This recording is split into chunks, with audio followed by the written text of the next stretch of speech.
날입니다. 그날도 주일이었습니다. 이런 의미에서 6월이 되면은 우리는 마음 한구석에 슬픔이 있습니다. 고통이 있습니다. 반세기가 지났습니다마는 이 6.25의 동란으로 인한 상처는 아직도 아물지 않고 있고 오히려 갈수록 우리를 더 절망으로 빠뜨리는 일들이 많았기 때문입니다. 그런데 지난 15일 우리는 이와 같은 우울한 감정을 날려버리고 엄청난 충격과 벅찬 감격을 맛볼 수가 있었습니다. 남북의 두 정상이 북한 순안공항에서 만나 두 손을 잡고 활짝 웃으며 서로를 반기는 모습을 우리가 텔레비를 통해서 지켜볼 수 있었기 때문입니다.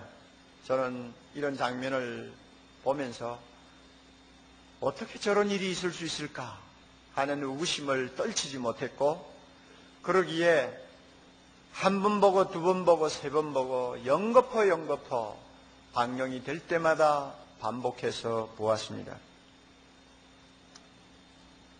이번 회담을 놓고 일각에서는 미리 계산된 고도의 정치적 제스처라고 해석을 하기도 합니다마는 정치적으로 어떻게 해석을 했든 제가 중요하게 보는 것은 이것입니다. 대한민국 대통령이 우리 모두의 오랜 원수였던 북한 최고 지도자를 먼저 찾아가서 뜨거운 가슴으로 만나 주었다는 사실, 이것이 중요하다고 저는 생각합니다. 우리는 이거 하나만으로도 얻을 것은 이미 다 얻었다고 생각합니다. 두 정상이 활짝 웃으면서 서로 반기는 그 모습을 보면서 제 마음에 저 사람들은 하나님의 아들이구나 하는 생각을 했습니다. 틀림없이 그 순간 그들은 하나님의 아들이었습니다.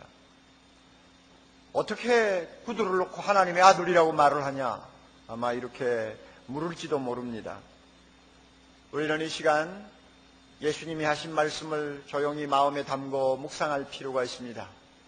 화평케 하는 자는 피스메이커는 복이 있나니 저희가 하나님의 아들이라 일컬음을 받을 것이며, 그 말씀에 의거해 보면 오랜 원한을 일시에 접어두고 두 정상이 손을 잡고 흔들며 또 그 정상회담을 성사시키기 위해서 보이는 곳에서 보이지 않는 곳에서 땀을 흘리며 수고하는 모든 사람들이야말로 하나님의 아들이구나, 하나님의 아들이구나 하는 생각을 하게 됐다는 것입니다.